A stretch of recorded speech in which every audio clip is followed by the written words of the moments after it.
Bienvenue à toutes et à tous. Si c'est maintenant vous reprenez le train en marche sur afrowebtv.com ainsi que sur FM Liberté, la première radio de la diaspora africaine.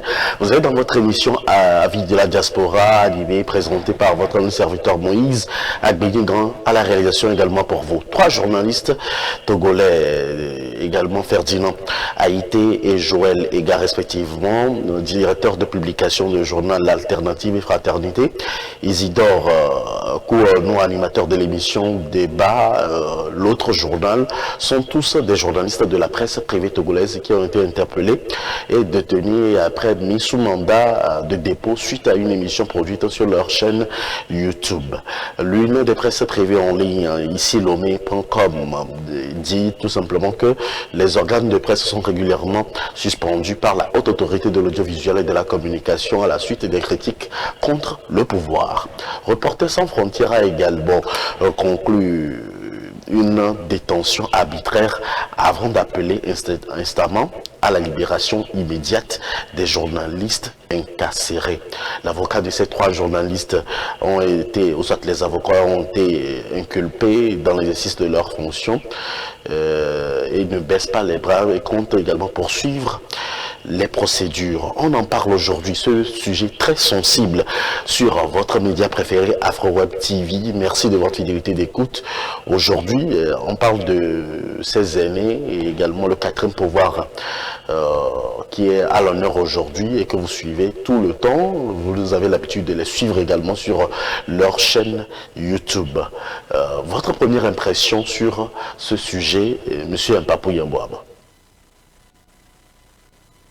D'abord, je pense qu'il faut déplorer le fait que nous soyons arrivés justement à l'interpellation de ces hommes-là qui, quand même, au quotidien, essayent de nous informer.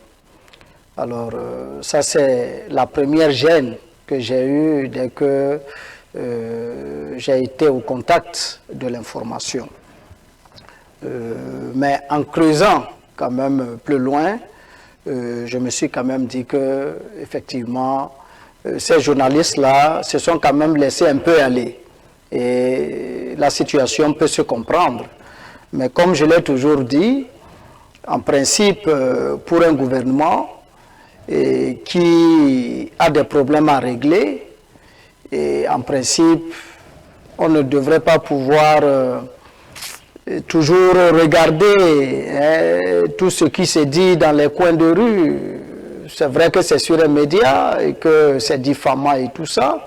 Mais bon, si il faut vouloir justement régler des comptes à chaque individu togolais qui dit n'importe quoi sur un ministre ou sur un président, je pense qu'on n'aura même pas le temps de pouvoir gérer les affaires du pays. Donc ça, c'est ma première impression. Merci. Maître Io, votre première impression très rapidement sur cette affaire qui dérange tellement la presse togolaise et surtout donc toute la population togolaise? Oui, alors, bon, l'arrestation de nos 2 journalistes et la mise sous contrôle judiciaire d'un 3e, je crois, c'est pathétique. C'est la démonstration même de ce que ce pays-là, un pays de voyous, je le dis. Moi, je le dis encore. Je le dis, je les traite de voyous parce que c'est des voyous. C'est dans un pays de voyous qu'on fait des choses comme ça parce que museler la presse, interdire à la presse de parler et surtout enfermer, mettre en prison, en préventive des journalistes. Monsieur Agbéni-Grand, vous en êtes un, parce que vous avez dit qu'il y a un ministre qui est en même temps pasteur et que ses fonctions sont incompatibles avec ce qu'il fait, que par ailleurs, un des fils joue le rôle de rabatteur, mais ce qui est vrai d'ailleurs, parce que c'est pas faux. Moi, je ne suis pas le premier à le dire parce que quand vous décortiquez bien l'affaire, le président de la Cour suprême a relevé les mêmes choses que ce que M. Haïté a dit. Hein. Et cela, ça vaut vraiment d'aller en prison. Moi, si vous voulez des vidéos, hein, moi j'ai des vidéos de chez nous ici, où il y a un journaliste qui traite Macron de débile. Vous savez, débile mental. Il y a un autre qui dit qu'il n'est pas intelligent, qu'il est, voilà, on l'a traité de tous les noms. Vous savez, il y a un monsieur qui a chifflé notre président de la République. Vous savez, il n'est pas allé en prison. Hein. Il a eu une condamnation avec sursis. Vous savez, c'est ça. Alors, la différence entre le Togo et les pays normaux, c'est cela. Et donc, on ne peut pas tolérer ce genre de choses. Pourquoi ça fait totalement de foin? C'est parce que ça n'a pas de sens. Ça n'a pas de sens que vous arrêtez un journaliste dans l'exercice de cette fonction. Justement, monsieur Maître Io, est-ce que les journalistes, nos aînés, moi ce sont mes aînés, donc est-ce qu'ils ont fait, vous avez constaté qu'ils ont fait des erreurs dans l'exercice de leur fonction, ils n'ont pas respecté le code de la presse togolaise? Pas du tout, pas du tout. C'est des gens qui d'abord n'ont relaté que des faits et peut-être on qualifié ces faits-là. Mais ça s'arrête. Le journalisme, le principe du journalisme, c'est de donner des informations aux gens dans le plus fidèlement que possible et de ne pas mentir. Mais quand ils disent que il y a un qui est ministre qui est pas ça, c'est vrai, non, c'est vrai, c'est pas faux. Hein. Alors, moi, j'ai vérifié, c'est pas faux. Et donc, ça ne suffit pas pour emprisonner les gens pour ça. Et moi, je ne comprends pas que... Alors, je pense que, honnêtement, mon compatriote Papou n'est pas loin de moi à ce niveau-là. On ne peut pas museler les journalistes, y compris les mettre en prison pour des choses aussi banales. C'est pas... Voilà, il y a pire que ça dans la vie. Il y a pire, franchement, il y a pire que ça. On ne peut pas aller en prison pour ça. Alors, quand vous dites que vous avez peut-être diffamé ou vous avez dit des choses qui sont, on peut vous faire des remontrances ou faire des, voilà, ou dire, bon, ne faites plus ça, machin. Ou même, à la rigueur, si on vous poursuit, vous avez peut-être une peine avec sursis.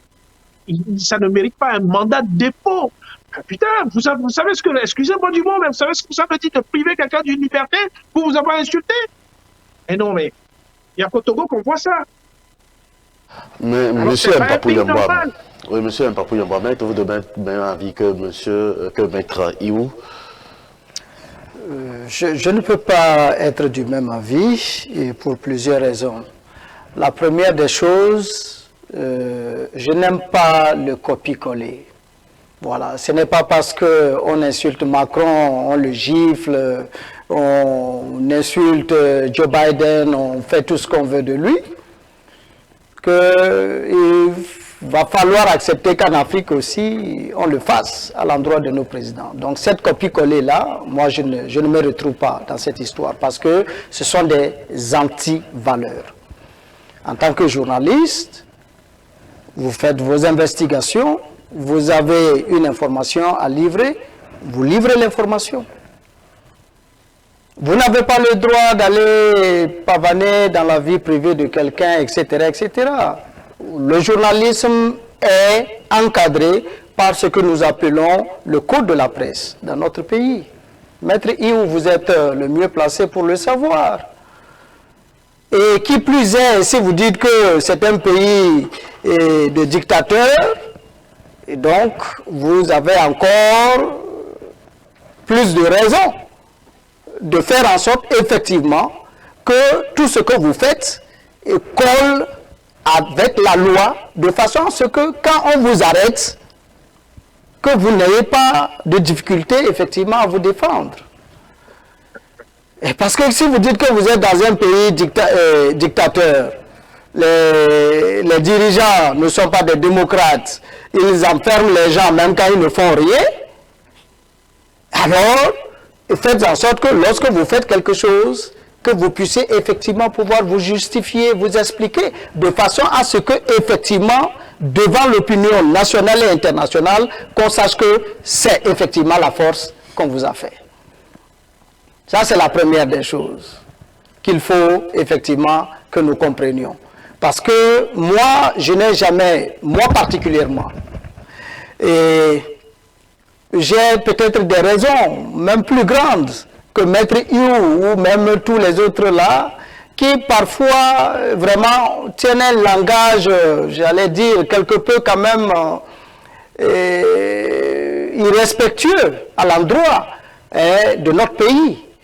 Peut-être que le jour que vous allez découvrir mon histoire, mais ça va vous étonner que M. Yempapo Yembouam soit là quand même à garder la tête haute à ce niveau-là. Mais je dis que quand on grandit, il faut donc grandir en expérience, il faut grandir en sagesse. Et moi je dis, Monsieur Haïté est un journaliste que je respecte beaucoup, que j'aime beaucoup. Et il m'est arrivé sur des plateformes des réseaux sociaux au Togo que je prenne sa défense dans le cadre de certaines situations. Mais quand il déconne également, je ne manque pas de le lui dire. Et moi je pense qu'à un certain moment donné, le zèle qu'on reproche à nos autorités, on retrouve exactement le même zèle aussi partout ailleurs. Et ça, bon, quand vous dites que vous voulez changer un système, et vous-même, vous êtes dans le même système, finalement, vous n'apportez absolument rien de nouveau. Moi, je voudrais, Maître Iou, je voudrais aujourd'hui qu'on fasse un débat d'éclairage pour que les concitoyens comprennent. Moi, j'ai ici le code de la presse et qui dit clairement, qui condamne clairement, en réalité, ce que les journalistes ont fait.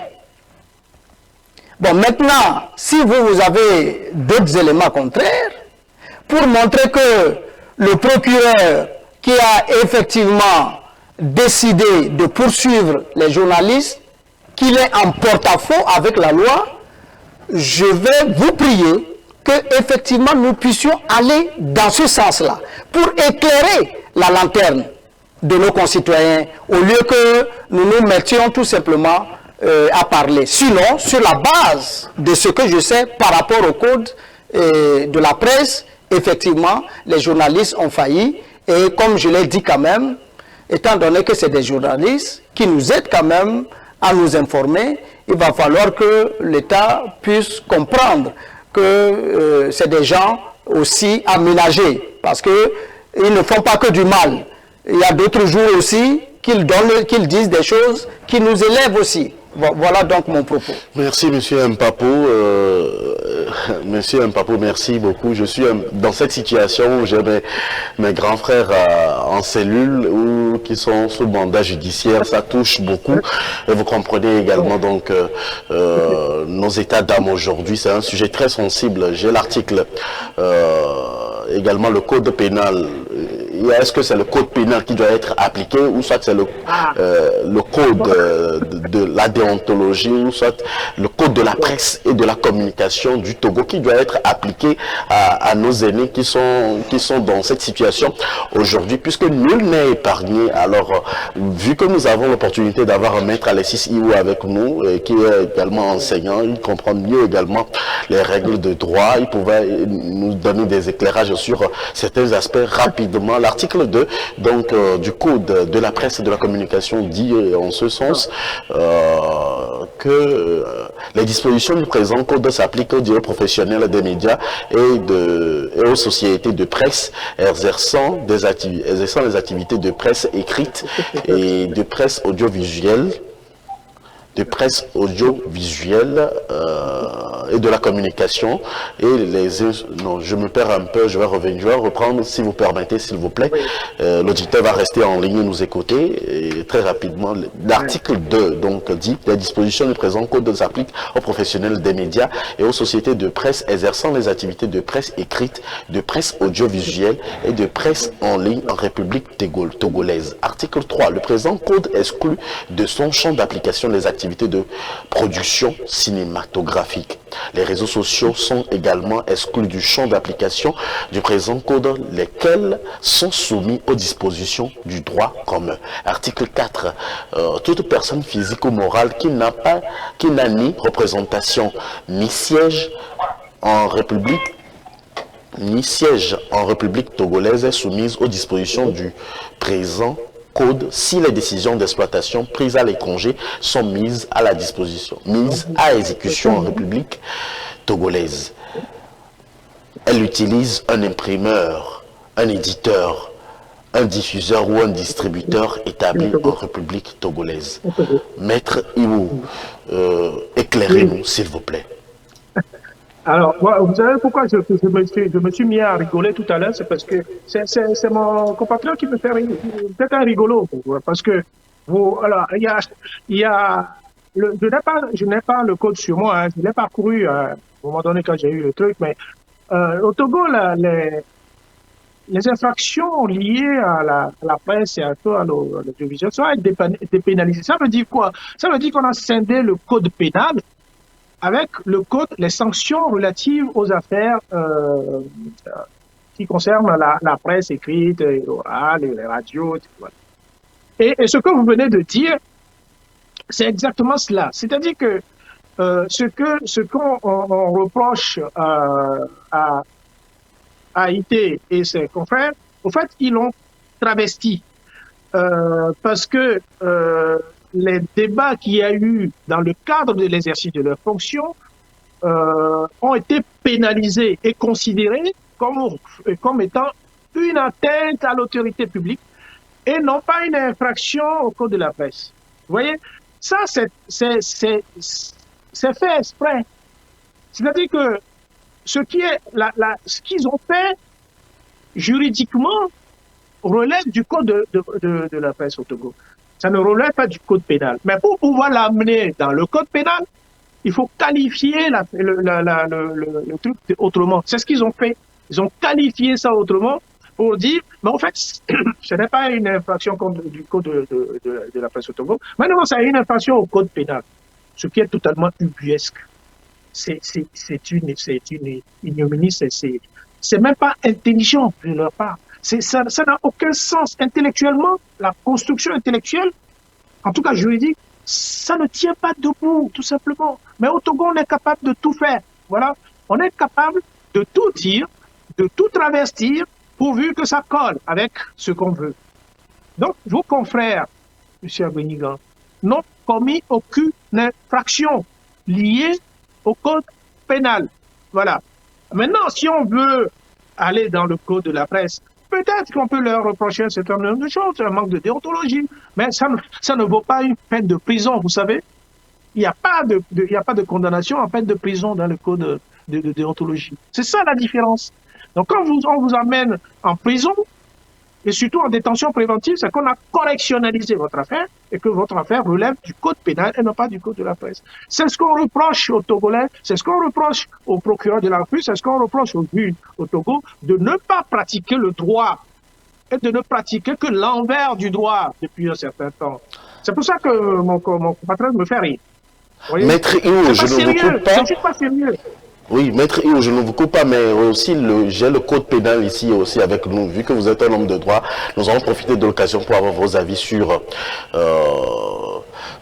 et vos éclairages sur ces aspects très rapidement, malgré qu'on a également un auditeur en ligne. On va recevoir la question de l'auditeur et je vais commencer par partager avec vous l'article.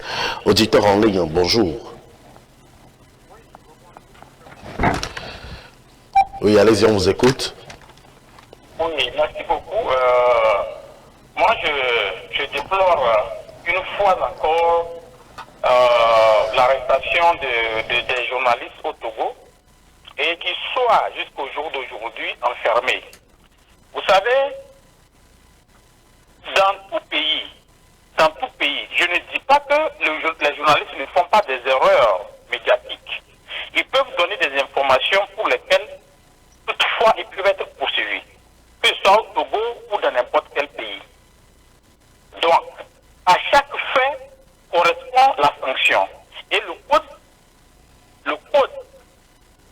de la presse au Togo a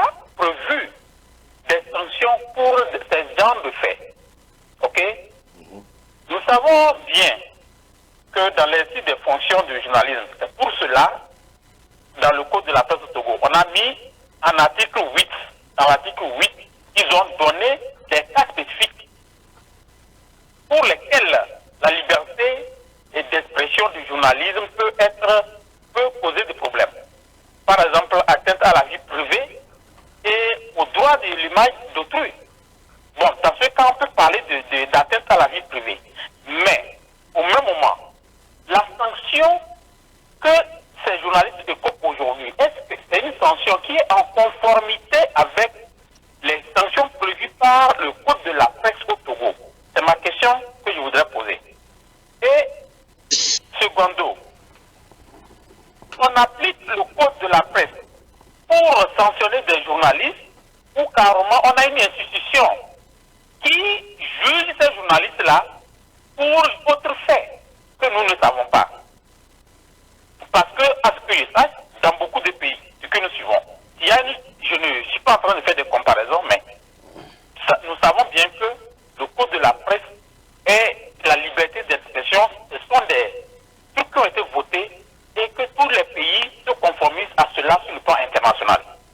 Mais, sachant que nous sommes dans des pays où les gens décident de faire ce qui va en leur faveur, on essaie d'appliquer des sanctions qui ne correspondent pas aux actes posés. Sinon, dans cette situation particulière, je ne pense même pas que ces journalistes auraient même été en garde à vue jusqu'à, on en parle aujourd'hui, de mandat de dépôt. Donc, nous ne sommes pas en train de nier les erreurs des journalistes, mais c'est la sanction qu'ils écopent aujourd'hui qui n'est pas compréhensible.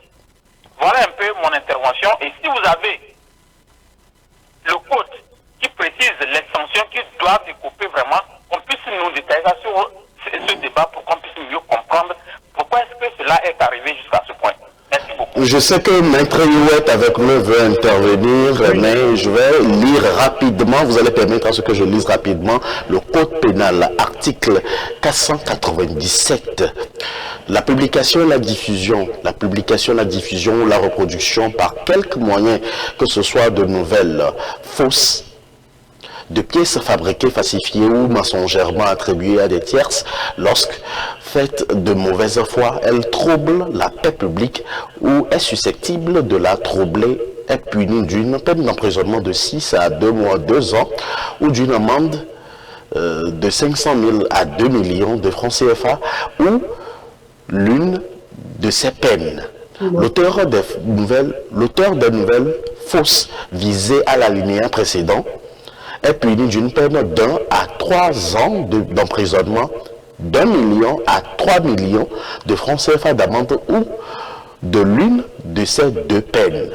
Lorsque la publication, la diffusion, la reproduction faite de mauvaise foi est de nature à ébranler la discipline ou le moral des armées ou à entraver l'effort de guerre de la nation, la peine est d'1 à 3 ans d'emprisonnement et d'1 million à 3 millions de francs CFA d'amende.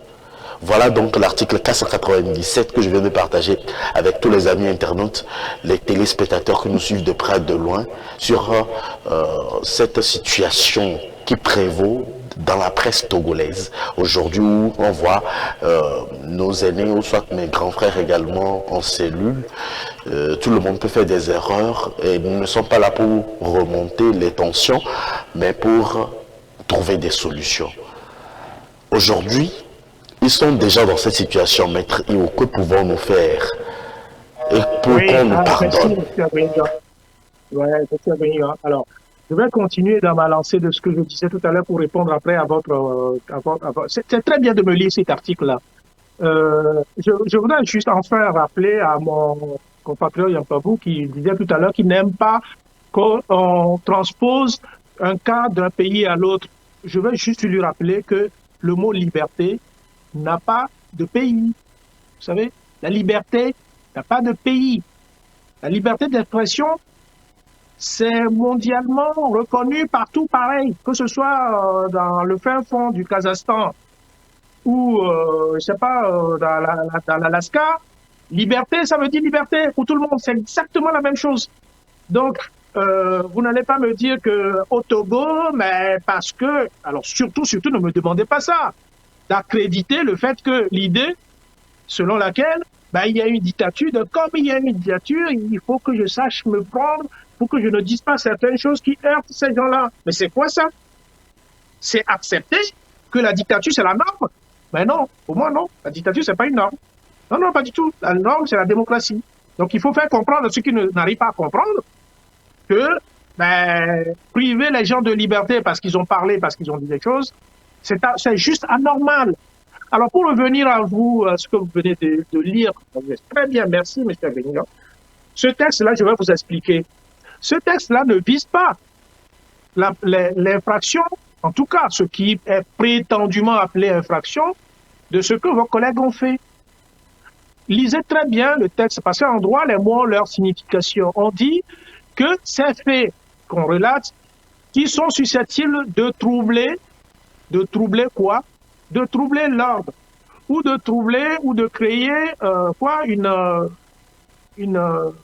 truc public. Voilà, c'est quelque chose qui a trait à une manifestation qui a l'impact sur le public, sur les gens. Mais dites-moi, qu'est-ce que Haïti a fait qui puisse troubler l'ordre public ou qui puisse troubler l'ordonnancement juridique de l'État ou une trahison de l'État, parce qu'on vous parle de guerre aussi, de quelque chose qui a trait à l'État. Mais ce n'est pas cela. Ce qu'ils ont dit n'a rien à voir avec ça. Ce texte n'est pas applicable à eux, hein, je vous le dis. À 100%, ce n'est pas eux, ça ne les vise pas. Parce que ce qui a été fait n'a rien à voir avec un trouble de qui que ce soit. Ils ont relaté que des faits qui sont a fortiori d'ailleurs vrais et qui, à tout au plus, les personnes qui peuvent se plaindre de cela, c'est peut-être les ministres concernés, ou pour celui qui est ministre et en même temps pasteur, ses fidèles, ses adhérents à son culte. C'est les seuls qui peuvent peut-être mais pas un président, pas un premier ministre, mais en quoi ce qu'ils ont dit a un impact sur l'ordre public ou sur la population ou sur les Togolais? Rien du tout. Ça n'a aucun impact. Donc, oui, maître, maintenant, nous sommes il ne nous reste pas beaucoup de minutes, alors je voudrais vous poser la question de savoir quelle est la solution maintenant? Que pouvons-nous faire pour que nos aînés ressortent de... La solution? Oui. Elle est simple. La solution, c'est qu'il faut les lâcher. Maintenant, vous me direz, mais on a en face de nous des gens qui n'ont ni foi ni loi, qui ne connaissent rien, parce que c'est vrai, c'est ça, ils ne connaissent rien, ils agissent comme des brutes, et leur comportement est brut. Oui, il faut les lâcher, parce qu'ils n'ont rien à faire en prison, que ce soit Haïti, que ce soit son Ega, ou l'autre qu'on a, le dernier activiste qu'on a mis en prison, et même au Molou, ils n'ont rien à faire en prison. Rien.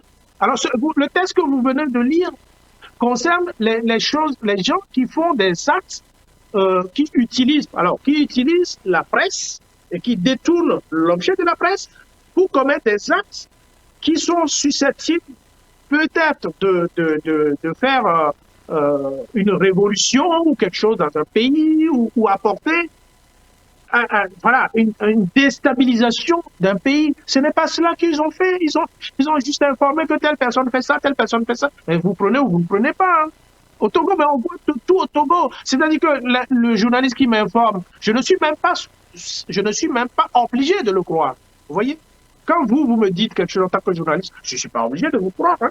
J'ai suffisamment de gingembre pour savoir, analyser les choses. Vous pouvez me dire que telle personne, le ministre, il a fait ça, ok, j'ai entendu. Je peux ne pas vous croire, tout simplement. Mais ça ne suffit pas qu'on vous emmène en prison, parce que vous l'avez dit. Parce que vous êtes journaliste. On va revenir un peu en arrière. Monsieur Yampapou Yambouaba, Monsieur Ferdinand Haïté, Monsieur Joël Ega, qui sont deux responsables de journaux au Togo, Monsieur Isidore Kouanou, journaliste également animateur du débat, l'autre journal, sont dans cette situation. Quelle est la solution qu'on peut avoir aujourd'hui pour qu'on puisse les pardonner ou pour qu'ils puissent bénéficier de quelque chose, d'une allégeance, si vous permettez de le dire ainsi, pour pour qu'ils puissent continuer à pas informer l'opinion publique? Mais et quand vous parlez de vouloir les pardonner, ça veut dire que vous supposez qu'ils sont dans le tort. Ils ont fait quelque chose. Ils ont déjà des problèmes avec. Il est d'accord effectivement avec, parce que quand vous dites ça, ça veut dire concrètement que ces journalistes-là sont effectivement en porte-à-faux avec la loi. Alors que selon ce que Maître Io a dit tout de suite là, c'est un forcing qui leur est fait. Ce n'est pas qu'ils ont fait quelque chose qui est allé à l'encontre de la loi. Alors, Maître Io a dit que j'étais un rigolo et que c'est pour cela que quand j'ai pris la parole, ça l'a fait sourire. Il n'y a pas de souci. Gentil, hein, je l'ai dit gentiment. Non, il n'y a pas de souci. De toute façon, moi je le prends gentiment aussi, et puisque c'est une expression gentille, il n'y a pas de souci. Mais je voudrais, c'est-à-dire qu'on ne s'attarde pas sur les inutilités, mais qu'on puisse aller dans le concret. Parce que dans ces genres de missions, il faut informer, il faut amener les gens à comprendre. Alors, la façon dont vous avez interprété, vous avez fait l'interprétation des articles qu'il a dit tout à l'heure, en tant qu'avocat, vous m'excusez de vous le dire, je pense qu'il y a quelque part un peu de mauvaise foi. Permettez-moi que je vous relise l'article 3. Je ne sais pas si vous n'avez pas bien suivi. Les deux articles précédents expliquent le cadre dans lequel ils sont applicables, justement, ou bien j'allais dire est applicable, le code de la presse. Et l'article 3 vient donc faire l'exception. Que dit l'article 3? L'article 3 dit, le présent code exclut de son champ d'application les activités de production cinématographique. C'est vrai, ici on n'est pas dans le cadre d'une production cinématographique. Mais l'article continue en disant « Les réseaux sociaux sont également exclus du champ d'application du présent code, lesquels sont soumis aux dispositions du droit commun. » Donc voilà à la lumière de quel article le procureur effectivement se base pour poursuivre Haïté et ses camarades. Je crois que pour être intellectuellement honnête quand même, reconnaissons que c'est écrit noir sur blanc. Et que par rapport donc à ce qui s'est passé, ça sort du cadre effectivement de l'application du code de la presse. Ça, on peut quand même être honnête pour le dire parce que c'est quelque chose qu'on peut lire noir sur blanc. Bon, si c'est moi qui comprends mal... C'est quoi les réseaux sociaux pour vous? Mais... Monsieur Mpapo, répondez à ma question maintenant. Quelle est la solution? Oui, parce que quand vous dites la solution, moi je l'ai dit à l'entame de mon propos, moi c'est des journalistes que j'aime beaucoup, d'accord, et que tout le monde veut voir effectivement libre. Mais je pense que l'homme n'étant pas infaillible, tout le monde peut commettre des erreurs. Et quand on commet une erreur, et que, bon, on porte plainte contre vous, la première des choses, c'est de dire, bon, écoutez, vous nous excusez, ça nous a échappé, ce n'est pas dans ce sens qu'on a voulu aller. Et donc, comme on le dit, il nous faut avouer, étant à moitié pardonné, et quel que soit ce que la personne est, la personne aussi va s'incliner. Mais lorsqu'on veut faire comprendre qu'en réalité, on les poursuit pour les poursuivre, je crois que ça fait problème. Et c'est en cela que moi je dis que normalement, quelqu'un comme Haïté, moi à la place de Haïté, parce que Haïté est conscient que les choses qu'il dénonce dans le pays, ça fait mal à un certain niveau donné. Et qu'on ne tarderait pas à lui taper sur les doigts s'il déconne. C'est quoi faire des émissions versées dans les insultes, dans les trucs qui vraiment rabaissent l'autre? Ce n'est pas parce que je suis un ministre que je ne peux pas être un pasteur. Avant d'être pasteur, Avant d'être ministre, il était pasteur. Bon, maintenant, moi, je n'arrive pas à comprendre qu'on vienne donc, parce que ce n'est pas le simple fait qu'on a dit qu'il est ministre pasteur. Il dit que c'est un voleur. Comment un ministre qui vole peut m'inviter à venir à son église pour que moi j'y aille? Et tout le monde le tourne en dérision et tout le monde rit. Vous avez le truc. Mais vous imaginez, vous faites face quand même à quelqu'un qui a une famille, qui a une épouse, qui a des enfants. C'est un citoyen togolais comme tous les autres, qui a donc ce qu'on appelle un amour-propre.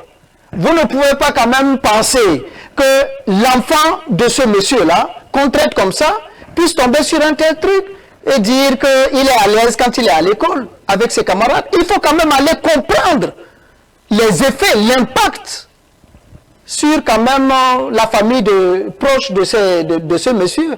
Alors que c'est une information qu'on aurait pu traiter sans tourner en dérision, en livrant une information qui ne peut pas choquer parce que tout simplement c'est une information qu'on donne. Mais quand on tourne en dérision la personne et qui plus est une autorité, on appelle ça outrage à autorité. Et moi je pense que comme le code de la presse même le précise, il faut tout simplement que les journalistes reconnaissent qu'ils sont allés un peu trop loin et qu'ils demandent pardon. Et je pense que les autres vont comprendre ça. Maintenant, je le répète encore, que notre gouvernement arrête ça, quoi. C'est-à-dire que on a tellement de problèmes que, je ne sais pas, parce que quand vous décidez de gérer un pays, vous ne pouvez pas empêcher que les gens vous insultent. Hein. C'est pas possible. Parce que vous gérez le destin de tout un pays. Ce n'est pas le destin d'une famille. Et donc, les gens vont regarder de gauche à droite. Si vous ne voulez pas qu'on formule des critiques à votre égard, arrêtez de vouloir occuper des fonctions, des hautes fonctions du pays. Tant que vous allez gérer les biens des uns et des autres, mais je vous assure, vous devez accepter effectivement qu'on puisse dire des choses, même parfois faussement, contre vous. Mais qu'il ne faut pas prendre toujours pour argent comptant, parce que vous avez des choses beaucoup plus importantes à gérer. Et moi, je rêve d'un Togo où, effectivement, à un certain moment donné, les citoyens peuvent s'exprimer sans craindre d'être réprimés, sans craindre d'être perçus. Parce que quand les gens ont peur, un jour, quelqu'un va vouloir dire une vérité et il aura même peur de la dire. Et donc, c'est un peu le danger, ça, qu'il faut souligner. Il faut que le gouvernement le sache. Qu'en le faisant, on limite, effectivement, intellectuellement, mentalement, les populations qui peuvent, effectivement, apporter leur bonne contribution. Il n'y a pas que des critiques mauvaises. Même dans la mauvaise critique, on tire des leçons. Même dans ce que Haïti et ses camarades ont dit, il y a des choses utiles que ces ministres qu'ils ont mis en cause peuvent tirer et faire en sorte que demain, effectivement, ils puissent se comporter de façon à ce qu'on ne puisse pas formuler les mêmes critiques à leur endroit. Merci, M. Mpapo. Très rapidement, Maître Iwou, la solution que vous proposez, un appel, est-il possible? Ou également, à ma connaissance, selon mes recherches, j'ai vu que vous êtes trois avocats de différentes places où vous vivez différemment dans la diaspora et également au Bercail, au Togo en ce moment. Vous avez envoyé une lettre au ministre garde des Sceaux et au ministre de la Justice également. Quelle est la solution que vous proposez? Comment est-ce que vous prévoyez aider M. Ferdinand Haït et M. Joël Ega et M. Isidore Kouono?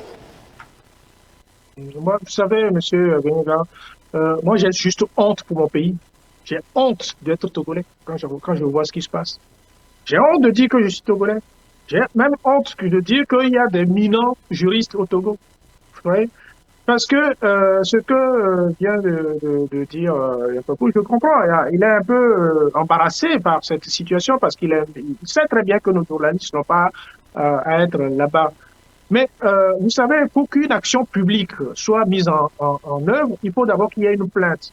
Or, de ce que j'ai, des renseignements que moi j'ai pris, il n'y a pas de plainte, ni d'aucun des ministres, hein, les concernés. Ceux qui sont censés être concernés par la peine n'ont pas fait de plainte. Donc, il y a quelqu'un qui fait un zèle quelque part. Vous voyez? Et on ne nous dit pas qui. Là, un avocat de vos confrères, là, il a manifesté, il était tellement excédé qu'il a dit, il n'y a pas de plainte. Donc, le procureur s'est emparé d'un dossier qui ne le concerne pas, qui n'est même pas une affaire publique, c'est une affaire privée, et on en fait tout un tas de... Au résultat, il y a des pères de famille qui sont en prison pour rien. Et c'est ça qui fait que j'ai honte de dire que je suis togolais, parce que on traite le Togo, en tout cas les gens qui sont là sur place, traitent les gens au Togo comme ils veulent, comme des animaux. Comme, voilà, du jour au lendemain, on fait ce qu'on veut de vous. On vous fait peur, on fait cela. Mais les journalistes concernés n'ont commis, je le répète encore, aucune faute. Il n'y a pas d'infraction. Alors, il n'y a pas pouvoir me dire que l'article 3 exclut certain nombre de choses, mais la production audiovisuelle, ce n'est pas les réseaux sociaux. Désolé. Une production, c'est ce qu'on est en train de faire là. Ça s'appelle une production audiovisuelle. Ce n'est pas les réseaux sociaux. Donc, si je dis aujourd'hui, madame, je ne sais pas comment elle s'appelle, le Premier ministre, je vous emmerde, elle ne va pas m'arrêter parce que on est à la presse. Non, c'est pas les réseaux sociaux. On est dans une production audiovisuelle. C'est ce que les gars qui ont fait. Donc, ils ne sont pas dans le coup de la loi dont on parle. C'est aussi simple que cela. Moi, je suis juriste, donc je m'en tiens aux textes de loi et aux articles de loi qui sont édictés. Donc, ils ne relèvent pas de ces dispositions légales qui sont prévues. Donc, si on les maintient, c'est juste illégal. C'est une privation illégale. C'est une privation de liberté qui est condamnée par tout le monde. Vous avez vu le Reporters sans frontières. Ils s'en ont pris tout de suite au Togo. Et le Togo, il n'y a aucun moment dans ce pays depuis des années où on va parler positivement de notre pays. C'est en cela que c'est grave. Tout ce qu'on sort de notre pays, c'est toujours du négatif. C'est toujours Bolloré, et machin, les arrestations, les tueries. On va recevoir rapidement cet auditeur qui attend en ligne. Je vais revenir à vous dans quelques secondes. Alors, je rappelle à tous les téléspectateurs et aux amis internautes qui nous suivent en ce moment que vous émettons sur www.afrowebtv.com/live si vous voulez nous suivre en direct et que vous ne voyez même pas sur les réseaux sociaux. Chaque mercredi, chaque samedi, nous sommes en direct sur afrowebtv.com. Et également, vous avez nos réseaux sociaux YouTube et puis Facebook sur lesquels vous pouvez nous retrouver. Également, nos émissions, auditeurs, téléspectateurs en ligne. Bonjour. Oui, alors, bonjour. Merci beaucoup pour m'avoir donné l'antenne encore une fois. En suivant M. Iou, j'ai comme l'impression, peut-être que je vais parler de manière très petite, comme s'il a quelque chose de particulier contre M. Yampab. Parce que j'ai comme l'impression qu'il ne l'écoute pas. Lorsque vous débattez avec quelqu'un, il faut écouter le co-débatteur. Et lorsque je suis l'un et l'autre, je ne pense pas que M. Yampab est en train de dire que l'arrestation des journalistes est correcte. Et il a dit, le gouvernement, bien les membres du gouvernement doivent comprendre qu'ils sont en train de gérer un pays et qu'on va les insulter. Même si vous dirigez une petite institution, une petite entreprise, vous avez des gens sous votre autorité, enfin, des collaborateurs, on va vous critiquer, on va vous dire des choses. Et je me rappelle, quelqu'un m'a dit un jour que vous serez le dépotoir de vos collaborateurs quelquefois et des autres. Et donc c'est ça qui se passe et c'est ce que M. Yampabou est en train de dire, que le gouvernement n'a qu'à arrêter de faire des choses comme ça et je ne pense pas qu'en aucun cas il a cautionné ce qui se passe. Nous tous nous savons la démarche, les procédures, tout ce qui est entouré l'arrestation des journalistes. Ce n'est pas normal, ce n'est pas bon, ça ne peut pas se faire, ça ne doit pas se faire dans un pays normal. Nous ne sommes pas d'accord. Mais au-delà, M. You, vous m'excusez, je ne suis pas en train... Enfin, lorsque je prononce votre nom et que je vous dis des mots, et que je dis des mots injurieux à votre encontre, mais vous serez offusqué. Et vous serez offusqué. Mais moi-même, si je ne suis pas dirigeant, quelqu'un m'appelle et commence à me dire que je suis voleur, mais non, mais il y a problème. Donc laissez, parce qu'il est dans le gouvernement de Faure Gnassingbé, et donc tout ce qu'il fait est mauvais. Et vous l'avez bien évoqué, qu'ils ne sont pas, ils ont bien fait d'abandonner l'aspect pénal de la chose en disant qu'il s'agit de outrage. Mais vous avez tout expliqué, mais vous refusez d'entendre l'autre, tout comme si vous avez un greffe particulier contre lui. Et vous dites des choses sur les antennes du genre à la Villir. On ne débat pas comme ça. Je suis désolé. On ne débat pas comme ça. Je vois des débats ailleurs. Les gens ne s'insultent pas de cette manière. C'est net. C'est très bas. Donc pour la suite des débats ou bien pour d'autres émissions, soyez courtois. Soyez courtois et gentils. Et c'est pour votre propre respect. Ça, c'est pas bien du tout. Merci beaucoup. Merci, Monsieur Tchablé. Nous sommes à la fin de cette émission et dans 5 minutes, nous allons rendre l'antenne. Je vais me permettre de donner 2 minutes à chacun de nos invités pour conclure cette émission. Maître Iwo, nous sommes à la fin de cette émission. Oui, votre alors, conclusion, s'il vous plaît. Je suis sûr que mon compatriote Jean Papou n'a pris aucun de mes mots comme une injure. Donc, l'auditeur peut-être voit que le débat est peut-être mais ça c'est le principe d'un débat contradictoire.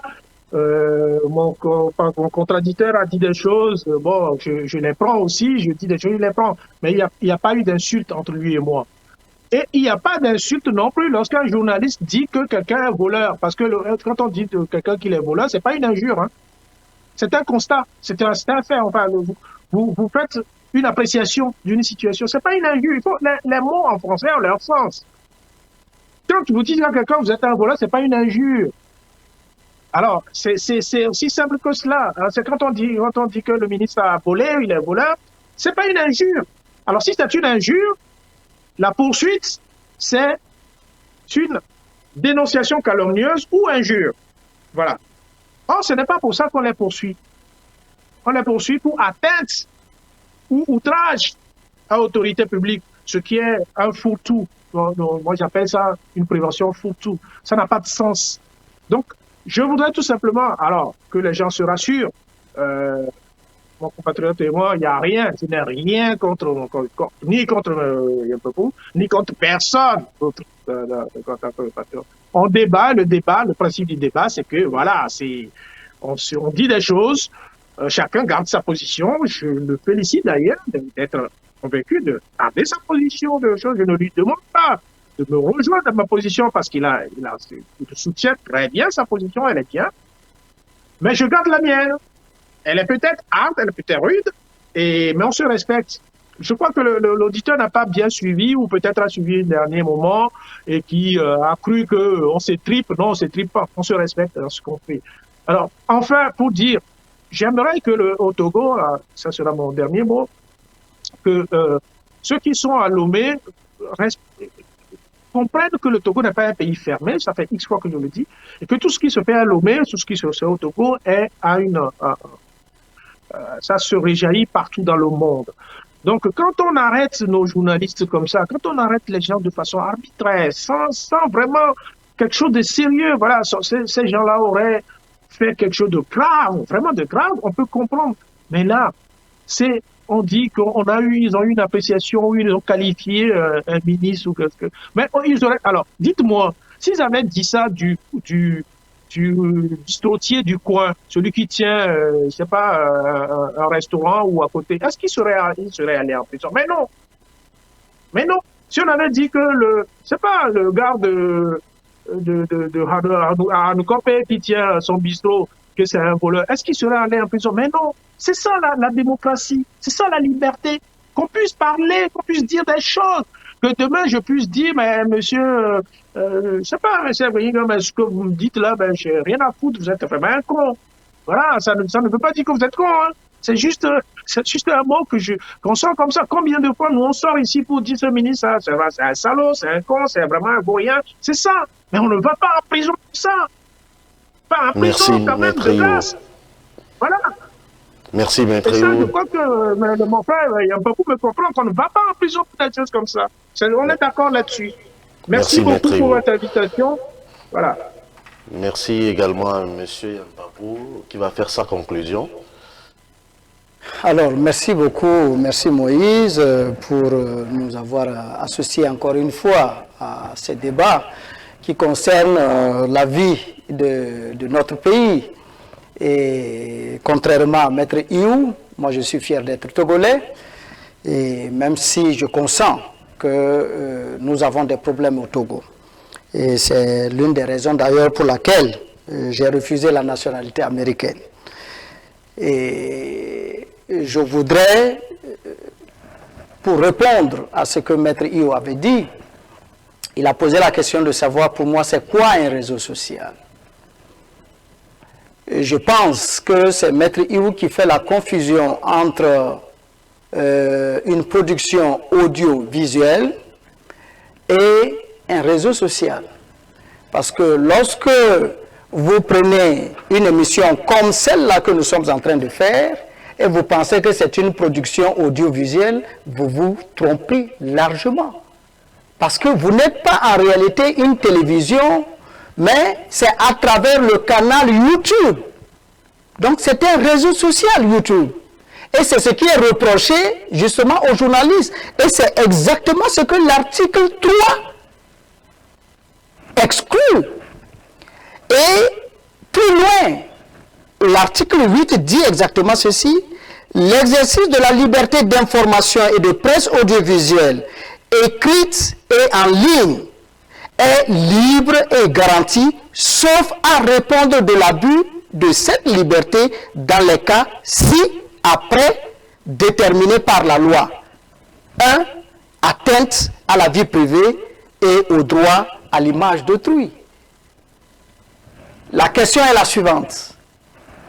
Y a-t-il eu atteinte à la vie privée du ministre auquel ils se sont attaqués, oui ou non? Entre vous et nous, la question est suffisamment claire. Et moi, c'est sur cette base-là que j'ai voulu qu'on mène le débat. Et Maître Io, rassurez-vous, je n'ai pas pris à mal tout ce que vous m'avez dit, parce que moi, j'assume ce que je suis. Et si l'auditeur vous a fait des reproches, c'est après nous avoir écoutés. Vous conviendrez avec moi que quand vous dites que quelqu'un est rigolo, c'est pas quand même pour lui faire des bénédictions. Mais rassurez-vous, on se connaît, on se respecte suffisamment. Parfois, des choses peuvent passer. Ok? Mais aussi, c'est le fait que tout ce que j'ai passé le temps à dire, vous avez passé le temps à me faire dire le contraire. C'est-à-dire que je dis ceci et vous allez vous dire que j'ai dit quelque chose de son contraire. Et je crois que c'est un peu ce que l'auditeur j'allais dire le téléspectateur a dénoncé. Quand nous arrivons effectivement aux émissions, nous avons la responsabilité d'informer.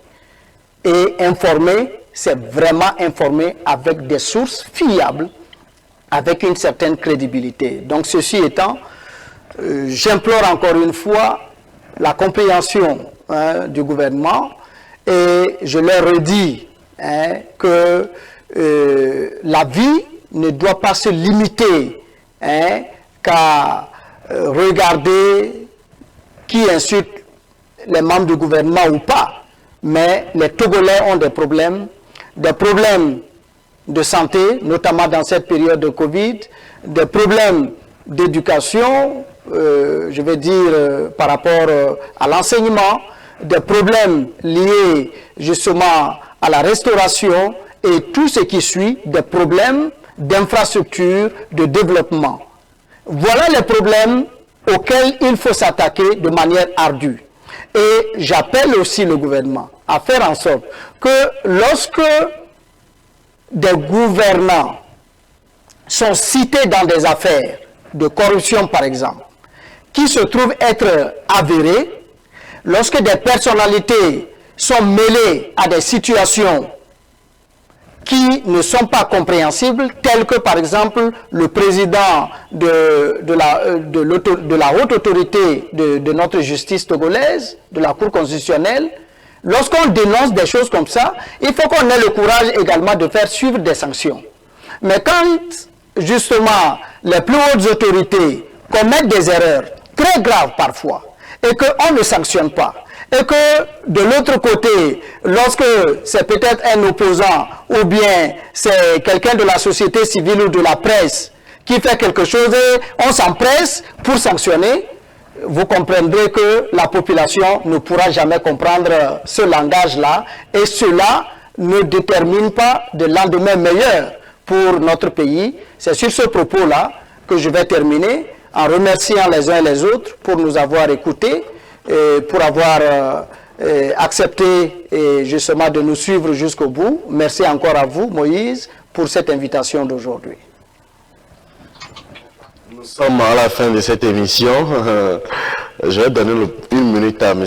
Abendodi de conclure aussi. M. Abendodi, vous êtes avec nous, vous êtes en direct. Tout à fait. Merci, Moïse. Bon, je ne dirais pas qu'il y a consensus sur le sujet entre vos deux invités, mais fondamentalement, hein, je crois qu'il y a une nuance que M. Yempagou a du mal à faire, dont l'arrestation. Dans le cas de l'arrestation des deux journalistes, ok, ce n'est pas le code de la presse qui a été appliqué, c'est le droit commun. Et c'est justement ce qui... C'est la loi de vente à l'article 3. S'il vous plaît. Oui, laissez-le terminer. S'il vous plaît, vous permettez? Oui, allez-y, monsieur. Et ce qui est reproché au gouvernement, ou bien en tout cas ce qui est reproché au procureur de la République, c'est que les deux journalistes ont tenu ces propos-là, ok, qui ont pu vexer les ministres. Ces propos ont été tenus dans le cadre de l'exercice de leur fonction de journaliste. C'est la raison pour laquelle il aurait été beaucoup plus judicieux de leur appliquer la sanction prévue par le code de la presse. Vous comprenez? Donc, et vous avez dit tout à l'heure également que c'est comme si le gouvernement togolais n'a pas d'autre chose, qu'il n'y a pas d'autre problème plus grave au Togo à résoudre que de chercher à semer la terreur. Là, c'est du terrorisme d'État. C'est du terrorisme d'État. Et je vais terminer par là. Monsieur Yempagou, est-ce que Monsieur Adedji est passeur? Ça, vous avez dit oui. Monsieur, et puis Agbetome également est passeur. Je ne sais pas ironiser en disant qui ne sait pas qu'au Togo, les ministres détournent l'argent. Qu'est-ce qu'il ne sait pas? Prenez le cas seulement des affaires du Petrolgate. Monsieur Adedji, il est mouillé également.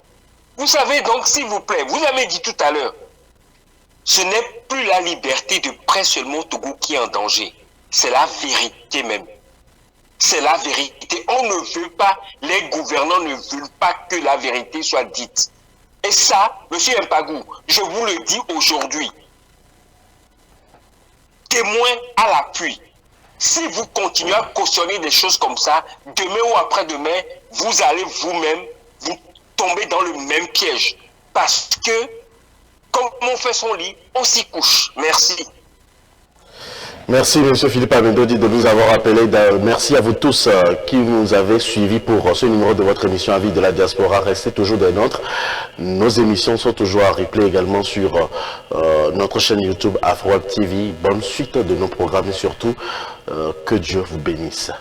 Que pensez-vous de l'actualité africaine cette semaine? Chaque semaine, nous vous invitons à décrypter l'actualité de la semaine avec nous sur votre télé AfroWeb TV. Retrouvez les analystes politiques pour donner les différents points